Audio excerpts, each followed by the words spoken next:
حضور علیہ الصلوۃ والسلام کا جو مزار پر انوار ہے اس کے بارے میں کہا جاتا ہے کہ یہ عرش سے بھی افضل ہے،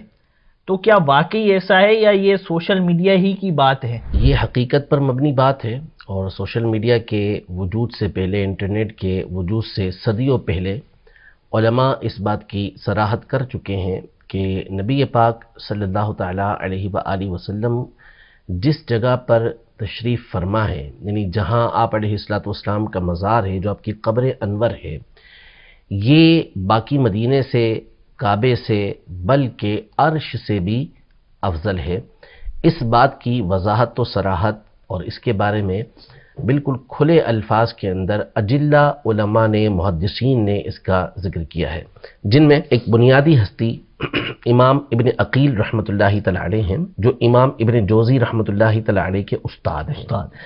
ابن الجوزی رحمۃ اللہ تعالی علیہ بڑی مشہور و معروف ہستی ہیں، فقہ کے اندر بھی ان کا بڑا نام ہے، حدیث میں بھی بڑا نام ہے۔ تو امام ابن عقیل رحمۃ اللہ تعالی علیہ انہوں نے اس بات کی صراحت کی ہے کہ اس پر علماء کا، اہل علم کا اجماع ہے کہ نبی پاک صلی اللہ تعالی علیہ وآلہ وسلم کی قبر انور یہ عرش سے بھی افضل ہے۔ اب یہ جو امام ابن عقیل رحمۃ اللہ تعالی علیہ ہیں، ان کی دیگر باتوں کے علاوہ میں صرف دو باتیں آپ کے سامنے ذکر کرتا ہوں۔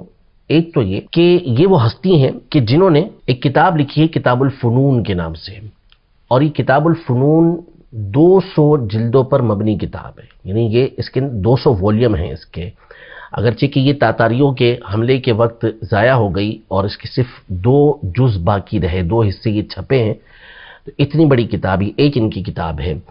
اس کے علاوہ ان کی حالات زندگی کے اندر، یہ غوث پاک رحمۃ اللہ تعالی کے استاد ہیں، ان کے حالات زندگی کے اندر یہ مذکور ہے، یہ لکھا ہے علماء نے کہ یہ ارشاد فرماتے ہیں کہ سمجھانے کے لیے کہ کس طرح انہوں نے اپنے وقت کو، اپنے ٹائم کو مینج کیا ہوا تھا، کہ اگر قیامت کے دن مجھ سے میرے وقت کے بارے میں سوال کیا جائے کہ میں نے کس وقت کیا کام کیا ہے، تو میں اس بات کی صلاحیت رکھتا ہوں اور میرے پاس اس کا جواب ہوگا کہ میں نے اپنے وقت کو کس انداز کے اندر صرف کیا ہے، ماشاءاللہ، کس انداز میں نے کس وقت میں نے کیا کام کیا ہے، وہ ساری باتیں میں بیان کر سکتا ہوں۔ یہ امام ابن عقیل۔ اس کے علاوہ امام خفاجی رحمۃ اللہ تعالی علیہ، شہاب الدین خفاجی رحمۃ اللہ تعالی علیہ، انہوں نے نسیم الریاض کے اندر امام شمس الدین سخاوی رحمۃ اللہ تعالی علیہ، انہوں نے التحفۃ اللطیفہ فی تاریخ المدینہ المشرفہ، مدینہ طیبہ کے حوالے سے آپ نے کتاب لکھی، اس میں امام ابن عابدین شامی رحمۃ اللہ تعالی علیہ نے رد المختار کے اندر، اور کئی اجلہ علماء نے، امام رملی رحمۃ اللہ تعالی علیہ، ایسے بڑے بڑے اکابر ائمہ نے اپنی کتابوں کے اندر صدیوں پہلے اس بات کی صراحت کی ہے کہ نبی پاک صلی اللہ تعالیٰ علیہ وآلہ وسلم کا روضہ انور، آپ کی قبر انور، یہ عرش سے بھی اعلیٰ ہے۔ تو یہ کوئی آج کی بات یا 100 سال پرانی نکالی ہوئی بات نہیں ہے، بلکہ صدیوں سے علماء کا، اہل علم کا، امت کا یہی موقف چلتا ہوا آ رہا ہے، اور اسی کو علماء نے بیان کیا ہے